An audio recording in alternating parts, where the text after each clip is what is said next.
आज की class start हम करते हैं। दैट इज, अब हमने देखा था कि हमारा जो रूरल डेवलपमेंट है उसको फॉर द बेटर अंडरस्टैंडिंग और एज पर आवर सिलेबस, हमारे सिलेबस के अकॉर्डिंग उसके कितने पार्ट करेंगे आगे? Major 4 parts. क्या हो जाएंगे? मेजर 4 पार्ट्स हो जाएंगे जो हम डिटेल में पढ़ेंगे। सबसे पहला क्या पढ़ेंगे? Rural rural credit. क्रेडिट, फिर उसके बाद marketing, agriculture agriculture marketing, marketing. Then उसके बाद डाइवर्सिफिकेशन, डाइवर्सिफिकेशन। और लास्ट में क्या आएगा? Organic farming, sustain development and organic farming. तो ऐसे 4 पार्ट में हमने इसको डिवाइड कर दिया। तो फर्स्ट पार्ट आज हम कवर करेंगे पूरा रूरल क्रेडिट। तो देखिए रूरल क्रेडिट क्या होती है? रूरल क्रेडिट मतलब the credit, the finance which is required for the farming, yes और नो, या फिर कल्टीवेशन ऑफ द क्रॉप्स, या फिर फॉर द फार्मिंग फैमिलीज। तो इस तरीके से हम इसको डिफाइन कर सकते हैं। तो पढ़ लीजिए एक बार, कोई डाउट है इसमें? मीनिंग और उसके बाद जो इम्पोर्टेंस है उसमें 2 कीवर्ड्स भी हमने मार्क कर लिए थे, शायद मेरे को अच्छे से याद है। 2 कीवर्ड मार्क कर लिए थे। एक तो देखिए ये इसमें जो आ जाएगा, क्या आएगा? Higher productivity. भाई ये क्वेश्चन ये आ जाता है, देखो सेपरेट एक क्वेश्चन आ सकता है 3 मार्क्स में कि what is rural credit and state its importance. तो आपको रूरल क्रेडिट का मीनिंग बताना है और उसकी इंपॉर्टेंस क्या आ जाएगी। There are 2 importance, one is कि प्रोडक्टिविटी इंक्रीज करना, और सेकंड मैंने आपको बताया था कि क्या होता है बेसिकली हमारे यहाँ। तो क्या होता है जैसे अर्बन में तो क्या होता है बेसिकली हर महीने सैलरी आती है, तो हम हमारे सारी जो खर्चे हैं वो मीट आउट कर लेते हैं। फार्मर्स की इनकम कब आती है बताइए? फार्मर्स की इनकम कब आएगी? After 6 months. After 6 month. तो इसलिए वहाँ गैप होता है बेसिकली। तो वो उस वजह से क्या होता है कि उनको फाइनेंस की रिक्वायरमेंट ज़्यादा रहती है, क्योंकि देखो वो भी क्या करेंगे, सारी चीज़ें करेंगे, जैसे फेस्टिवल उनको सेलिब्रेट करना, सब कुछ करना ही होता है उनको भी। तो इस वजह से उनको ये ज़रूरत पड़ती है। तो इस तरीके से मीनिंग और इम्पोर्टेंस में कोई डाउट है तो बताइए। उसके बाद फिर नेक्स्ट हम चलते हैं सोर्सेज ऑफ रूरल क्रेडिट। तो देखो हमारे सिलेबस में जो रूरल क्रेडिट है उसके जो सोर्सेज हैं उसको मेनली हम 2 पार्ट में डिवाइड कर सकते हैं, एक इंस्टीट्यूशनल और एक नॉन इंस्टीट्यूशनल। ये 2 सोर्सेज हम पढ़ेंगे जो विच इज़ वेरी इंपॉर्टेंट। तो नॉन इंस्टीट्यूशनल सबसे पहले दे रखा। तो नॉन इंस्टीट्यूशनल में देखो बेसिकली क्या आते हैं, देखो लैंडलॉर्ड, ट्रेडर्स, ठीक है, मनी लैंडर्स, जमींदार्स, ये सारे लोग क्या आते हैं? नॉन इंस्टीट्यूशनल के अंदर आते हैं। और eight the time of independence जो है ये क्या करते थे बेसिकली, इनका रोल बहुत ज़्यादा था और ये एक्सप्लॉइटेशन करते थे बिफोर इंडिपेंडेंस। और eight the time of independence जो है वो नॉन इंस्टीट्यूशनल सोर्सेज का रोल ज़्यादा था, जिसके अंदर क्या होता था, फार्मर को जो पैसा चाहिए था वो किससे लेते थे? जो लैंडलॉर्ड्स होते थे, ठीक है ना, ट्रेडर्स होते थे, ज़मींदार्स होते थे, इन सब से वो लेते थे। और वो क्या करते थे? High rate of interest charge करते थे और वो उनका एक्सप्लॉइटेशन करते थे ना। देखिए इसमें कुछ पॉइंट्स दे रखे हैं। They charge high rate of interest, ठीक है। Money lenders and the traders fail to meet the medium and long term, मतलब वो केवल क्या कर पाते थे? शॉर्ट टर्म क्रेडिट प्रोवाइड करवा देते थे, मतलब ज़्यादा उनके लॉन्ग टाइम के लिए क्रेडिट नहीं देते थे। Non institutional sources account 93%। तो जो उस टाइम में 93% रूरल जो क्रेडिट था वो कौन देता था? Non institutional. But by 81 the institutional sources emerge as the principal. और उसके बाद 81 के बाद ये हुआ, पर पहले पूरा का पूरा इनकी डोमिनेंसी थी। इस तरीके से एक पूरा शॉर्ट नोट्स आप इस पर तैयार कर लेंगे।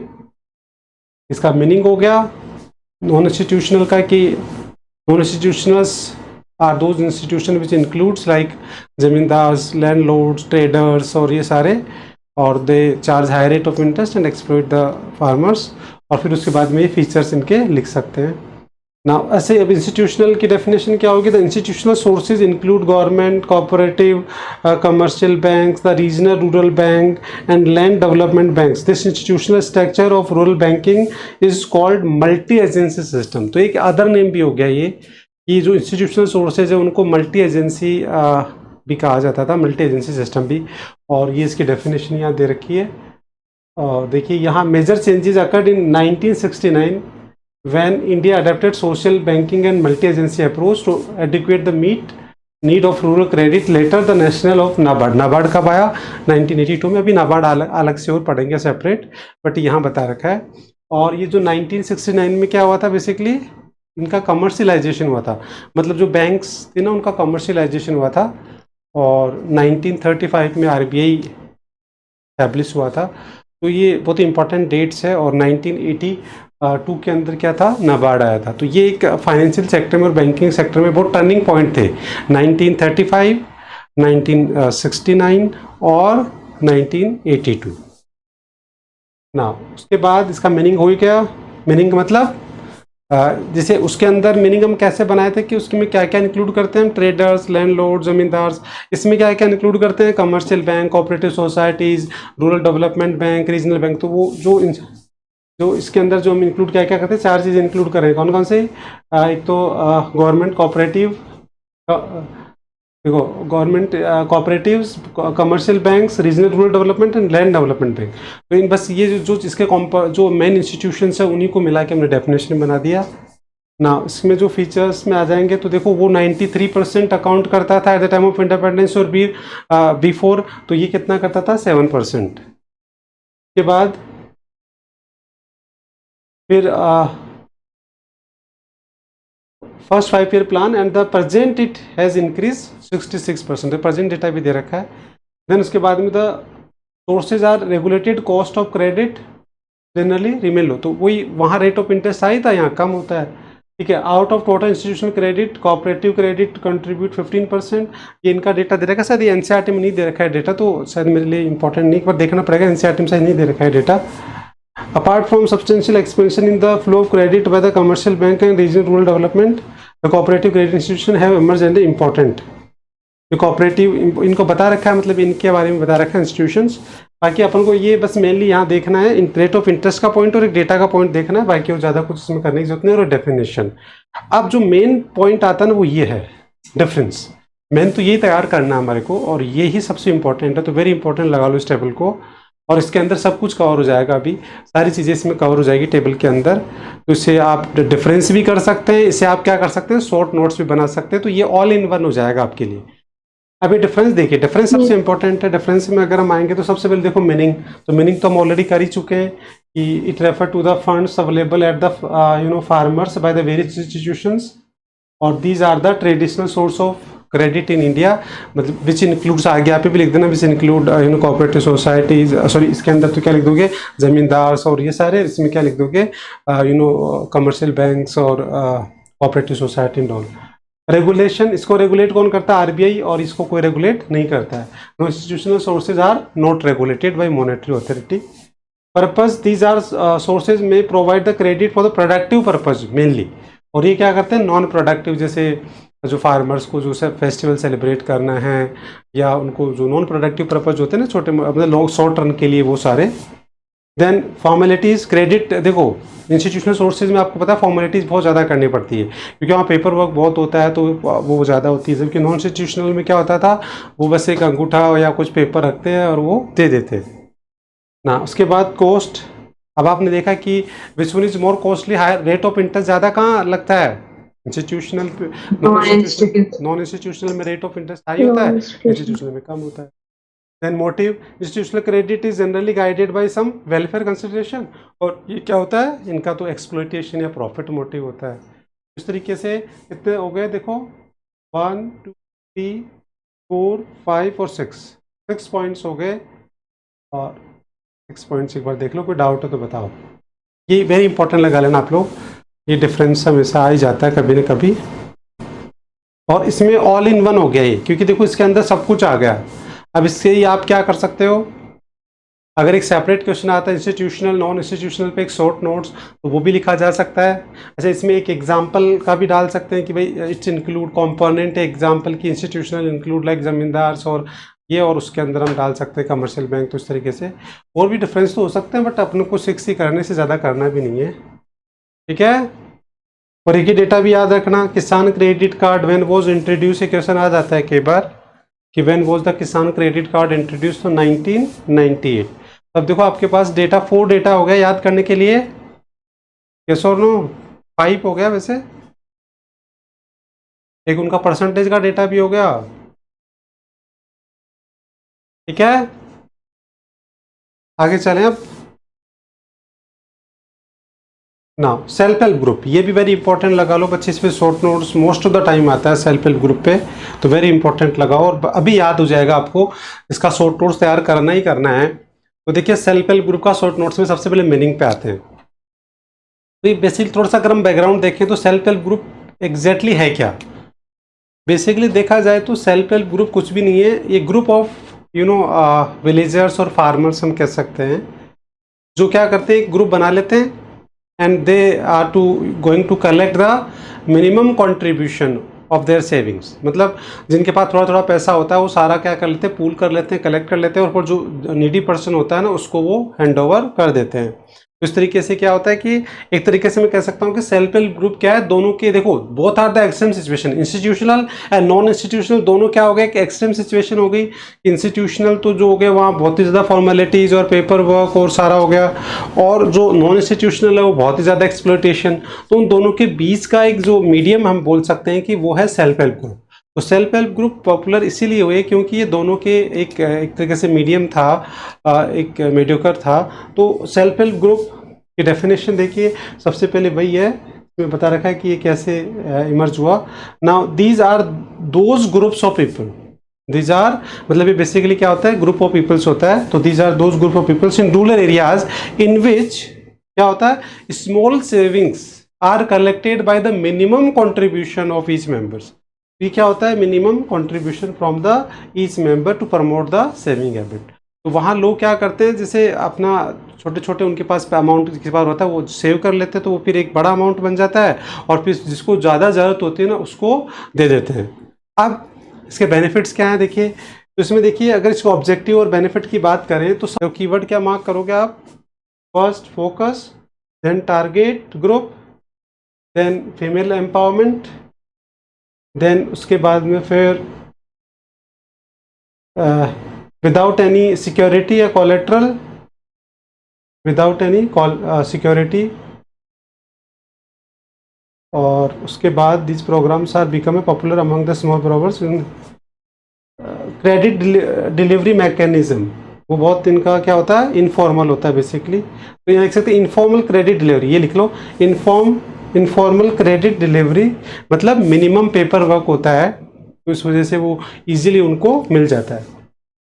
और लास्ट में data, March and 2023 more than 7 lakh self help group reportedly credit linked. तो देखिए यहाँ आप दोबारा से देखते हैं अपन, सबसे पहले कीवर्ड क्या था, फर्स्ट बताओ फोकस, सेकंड क्या हो गया, target group, third rural poor, third क्या हो, नहीं चेंज कर लो उसको, सबसे पहले क्या क्या हो गया, फोकस, सेकंड क्या हो गया, टारगेट ग्रुप, थर्ड क्या हो गया, empowerment of females, then without any security. हाँ विदाउट सिक्योरिटी, उसके दो बना सकते हो आप, एक विदाउट सिक्योरिटी बना सकते हो, एक लो रेट ऑफ इंटरेस्ट भी बना सकते हो, दो अलग अलग बना सकते हैं इसमें, विदाउट एनी सिक्योरिटी, और एक अलग से बन सकता है कि मॉडरेट रेट ऑफ इंटरेस्ट, ये 2 पॉइंट भी बन सकते हैं, एक भी रख सकते हो आप। देन उसके बाद इनफॉर्मल क्रेडिट डेटा, ओ सॉरी इनफॉर्मल क्रेडिट डिलीवरी में क्या, इनफॉर्मल ये आ गया, और लास्ट में डेटा। तो अब आप एक बात बताओ, वैसे देखा जाए तो इसको बच्चों को बोला जाए तो बहुत टफ हो जाता है कि सर शॉर्ट नोट्स में याद ही नहीं होता, सेल्फ हेल्प ग्रुप टफ होता है, बट अभी देखिए आप इस तरीके से कीवर्ड से बहुत इजी हो जाता है, आराम से आप 3-4 मार्क्स से ज़्यादा क्वेश्चन आता नहीं है, और उसमें इतना आप लिख के आओगे तो आपको कोई दिक्कत नहीं आएगी। तो आई होप देखो सबसे पहले क्या आ गया, मीनिंग आ गया। मीनिंग में हम क्या बोलेंगे कि these are those groups of peoples of the rural areas, जिनमें क्या होता है, these are those groups of peoples in the rural areas in which क्या होता है, the small savings या collected by the minimum contribution of each groups, है ना, yes or no। तो ये डेफिनेशन हम बना लेंगे, मतलब सेल्फ हेल्प ग्रुप मतलब क्या होता है, ग्रुप ऑफ पीपल्स होता है बेसिकली ना। अब इसके ऑब्जेक्टिव क्या है, तो उसके अंदर हम आराम से शॉर्ट नोट्स में बस कीवर्ड्स याद रख लो, बाकी डिटेल पढ़ लो। बताइए फटाफट, कोई डाउट है क्या इसमें, आराम से शॉर्ट नोट्स तैयार हो जाएगा। यस सर, हो जाएगा ना। उसके बाद फिर हम चलते हैं नेक्स्ट, नबार्ड। हालांकि हमारे लिए इतना कुछ ज़्यादा इंपॉर्टेंट नहीं है, मेनली तो इसका बस फुल फॉर्म जो इम्पोर्टेंट है ना इसमें, वो सबसे इम्पोर्टेंट इसमें क्या है, फुल फॉर्म और उसका डेट। तो डेट तो हम पहले से ही ऑलरेडी कर चुके हैं, तो इसका जो व्हेन वाज एस्टैब्लिश वो हम कर ही चुके हैं, और इसका फुल फॉर्म भी पूछ लिया जाता है कि नाबार्ड स्टैंड फॉर। तो दो चीज़ तो इसमें वेरी इंपॉर्टेंट है, तो ये तो मार्क कर ही लो आप। और इसकी जो फंक्शंस की बात करें तो आप ये तो देखो मन से भी लिख के आ सकते हो, जैसे हमने देखा था WTO, जैसे हमने देखा RBI। तो जितने भी टॉप इंस्टीट्यूशंस होते हैं, वैसे देखो नाबार्ड क्या है, नाबार्ड रूरल एरियाज का RBI है बेसिकली। जैसे हमारा RBI क्या होता है, पूरा कंट्री का सेंट्रल बैंक है, वैसे नाबार्ड क्या है, रूरल जो एरिया उसका RBI एक तरीके से वहाँ का टॉप इंस्टीट्यूशन है। तो नाबार्ड वहाँ का टॉप बैंक है तो रूरल एरियाज का। तो बेसिकली वो क्या करेगा, कोई भी टॉप इंस्टीट्यूशन आपको पता है क्या करते हैं, रूल्स रेगुलेशन बनाते हैं। जैसे मैंने आपको WTO ये याद करवाया था कि इनके अंदर अगर आप मान लो बिल्कुल भूल जाओ, तो आप इस तरीके से आप इनका आंसर लिख के आ सकते हो कि भाई एक टॉप इंस्टीट्यूशन है तो वो क्या करेगा, रूल्स रेगुलेशन बनाएगा, है ना, उनको इम्प्लीमेंट करेगा, वॉच डॉग करेगा, ठीक है, कॉपरेट मतलब वो क्या करेगा, कोऑर्डिनेट करेगा, जैसे रूरल बैंक और अदर फाइनेंस इंस्टीट्यूशन में कोऑर्डिनेट करेगा, रीफाइनेंस करेगा। तो इस तरीके से देखो ये सारे इसके फंक्शंस है, मतलब कोई आपको रटने की जरूरत नहीं कि देखो एक तो ये अपेक्स एजेंसी होता है रूरल एरियाज का, मतलब टॉप इंस्टीट्यूशन होता है, ठीक है। एप्रोप्रिएट मेजर इम्प्रूवमेंट मतलब ये क्या करता है, मेजर्स लेता है, रूल्स रेगुलेशन बनाता है, कोऑर्डिनेट करता है, ठीक है, और इट रेगुलेट, ठीक है, प्रोवाइड ट्रेनिंग प्रोवाइड करवाता है, मॉनिटरिंग करता है, मतलब वही सारे पॉइंट्स हैं, यस और नो। तो ये पॉइंट्स आपको बस एक बार पढ़ लेना है, वैसे कोई हमारा इतना डिटेल में है नहीं इसके फंक्शंस, बट फिर भी हम थोड़ा सा एक्स्ट्रा करके चल रहे हैं। अगर मान लो इनकेस आ जाता है तो बाकी बच्चे छोड़ के आएंगे, जबकि हम आराम से इसको करके आ सकते हैं। तो याद करना बहुत ईजी है, बिकॉज हम इस तरीके से याद कर सकते हैं कि वो वहाँ का टॉप इंस्टीट्यूशन है, अपेक्स इंस्टीट्यूशन है, तो वो क्या करेगा वहाँ, तो उस तरीके से हम इसको याद कर सकते हैं। तो बताओ एक शॉर्ट नोट्स नाबार्ड पे हो जाएगा बच्चे, यस और नो? नाबार्ड पे शॉर्ट नोट्स, ओके ना। उसके बाद चलते हैं नेक्स्ट। देखिए अब देखिए रूरल बैंकिंग एक क्रिटिकल अप्रेजल, ये अगेन वेरी इंपॉर्टेंट लगाओ। तो देखो इसमें इंपॉर्टेंट बेसिकली एक तो टेबल है, दूसरा सेल्फ हेल्प ग्रुप है, और थर्ड ये है। ये तीन चीज़ें बहुत इंपॉर्टेंट है, यहाँ से हमेशा क्वेश्चन आता है। तो देखिए ये तो मोस्ट ऑफ द टाइम ही आता है, रूरल बैंकिंग है क्रिटिकल अप्रेजल, इसको तो वेरी वेरी इंपॉर्टेंट 5 स्टार लगा लो। और अभी देखना, अभी याद करवा देते हैं इसको। आप स्कैनर इसका देखोगे, जैसे मैं आपको स्कैनर दूंगा तो आप देखोगे कि ये बहुत बार एग्जाम में आया हुआ क्वेश्चन है। तो देखिए इसको याद करने का तरीका, क्रिटिकल अप्रेजल का मतलब क्या हो गया, इसमें हम क्या करेंगे, achievements and failures, limitations. Basically critical appraisal जैसे हमने LPG का किया था वैसे इसका कर रहे हैं। तो क्रिटिकल अप्रेजल में बेसिकली पहली बात तो देखो कि इसमें अचीवमेंट्स एंड फेलियर्स आएगा। अब देखो अचीवमेंट्स बेनिफिट्स में क्या आएंगे, बेसिकली अब इसके कीवर्ड मार्क कर लेते हैं और फटाफट अभी याद हो जाएगा, देखना बहुत ईजी हो जाएगा। तो सबसे पहले देखो rising the farm and non farm output. तो हम कह सकते हैं कि आउटपुट ले सकते हैं, ओवरऑल कीवर्ड हम आउटपुट ले सकते हैं कि भाई बेसिकली ये जो क्रिटिकल अप्रेजल है वो किसका है, इंस्टीट्यूशनल सोर्सेज का ये मेनली। तो इंस्टीट्यूशनल सोर्सेज का जिससे कंट्रीब्यूशन बढ़ा फॉर द क्रेडिट फैसिलिटीज, तो उसका आउटकम क्या है, तो उसका आउटकम सबसे पहले आया कि आउटपुट बढ़ा। आउटपुट कौन सा, दोनों बढ़ा, फार्म और नॉन फार्म। आपको बता सकता है फार्म और नॉन फार्म आउटपुट में क्या डिफरेंस है, फार्म और नॉन फार्म आउटपुट? तो फार्मिंग यानी वो एग्रीकल्चर रिलेटेड सारी चीजें हो गई, और नॉन फार्म यानी कि एनिमल हस्बेंड्री। हाँ, मतलब उससे अलग रिलेटेड एक्टिविटी। तो दोनों ही प्रोडक्शन ओवरऑल बढ़ गया, मतलब उससे ओवरऑल बेनिफिट मिला। एक तो हमने आउटपुट का कीवर्ड ले लिया। दूसरा इसमें देखो लॉन्ग टर्म लोन्स। ये क्या हो गया कि आपको पता है कि non institutional sources short term loan provide करते थे, नाउ ये लॉन्ग टर्म लोन्स प्रोवाइड करवाने लग गया, तो उससे फार्मर्स को ज़्यादा बेनिफिट हुआ। तो लॉन्ग टर्म लोन्स का एक पॉइंट हम इसमें ले सकते हैं। देन सेल्फ एम्प्लॉयमेंट, इससे क्या हुआ, वहाँ नॉन फार्म प्रोडक्शन बढ़ा तो लोगों को सेल्फ एम्प्लॉयमेंट, अपना बिजनेस स्टार्ट कर ले, बिजनेस के लिए लोन लिया, self employment basically rural areas में बढ़ा। तो सेल्फ एम्प्लॉयमेंट का एक पॉइंट हो सकता है। फिर उसके बाद में फूड सिक्योरिटी, बफर स्टॉक या फूड सिक्योरिटी ले लो, फूड सिक्योरिटी या बफर स्टॉक एक ही बात है। तो आप बताओ इनको याद करना कहाँ टफ है। देखो आईडी, जिस दिन आपको ये समझ में आ गया ना कि आईडी को पढ़ना कैसे है, आईडी पढ़ना बहुत इंटरेस्टिंग है, मैथ से भी मतलब ज़्यादा इजी हो सकता है अगर आप इसको सिस्टमेटिक तरीके से पढ़ा जाए।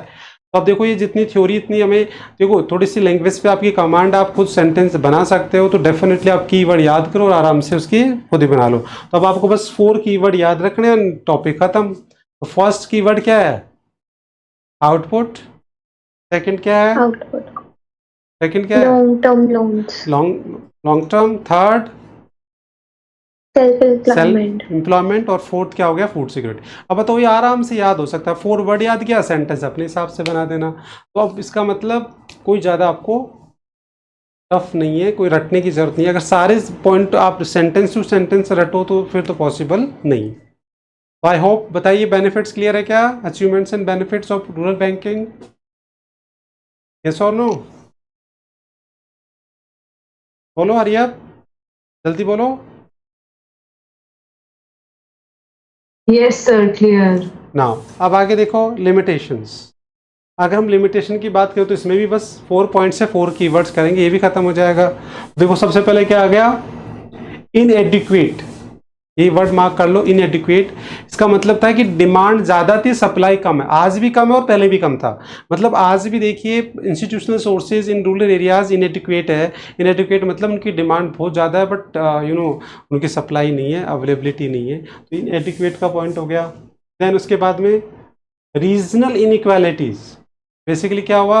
कुछ सेलेक्टेड स्टेट्स है उन्हीं के अंदर ज़्यादा फैसिलिटीज़ है, कुछ स्टेट में बिल्कुल भी नहीं है। जैसे राजस्थान, बिहार, यूपी इनमें बहुत कम है, बाकी महाराष्ट्र, गुजरात इनमें बहुत ज़्यादा है। तो एक रीजनल क्या हुआ? इनइक्वालिटीज़ हो गया बेसिकली। देन उसके बाद में ओवरड्यूज। बेसिकली क्या होता है? फार्मर्स, देखो फार्मर्स जो एग्रीकल्चर है वो किस पे डिपेंड करता है? मॉनसून। मॉनसून क्या होता है? अनसर्टेन।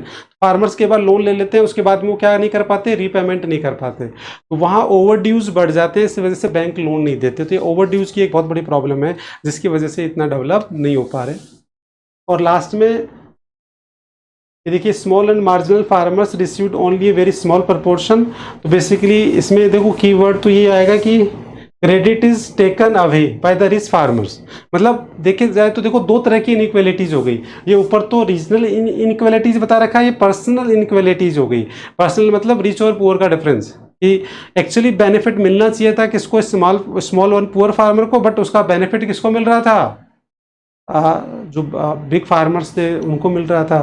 तो इसका मतलब the credit is taken away, ये भी आप ये कीवर्ड मार्क कर सकते हैं, या पर्सनल इनइक्वालिटीज भी ले सकते हैं, दोनों में से कुछ भी मार्क कर लो। तो बताओ आपको 4 वर्ड्स इसकी लिमिटेशन में याद हो गए क्या? फर्स्ट पॉइंट क्या याद रखना है? बोलो। इनएडिक्वेट, फर्स्ट क्या है? इनएडिक्वेट। सेकंड क्या है? Regional inequality, regional inequalities. Third क्या है? ओवरड्यूज। और फोर्थ क्या है?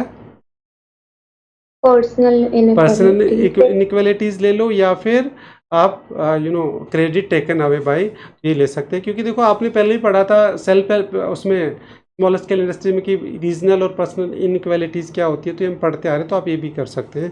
तो बताओ लिमिटेशन क्लियर हो गई क्या? तो आई होप ये समझ में आ गया क्या बच्चों? क्लियर है क्या?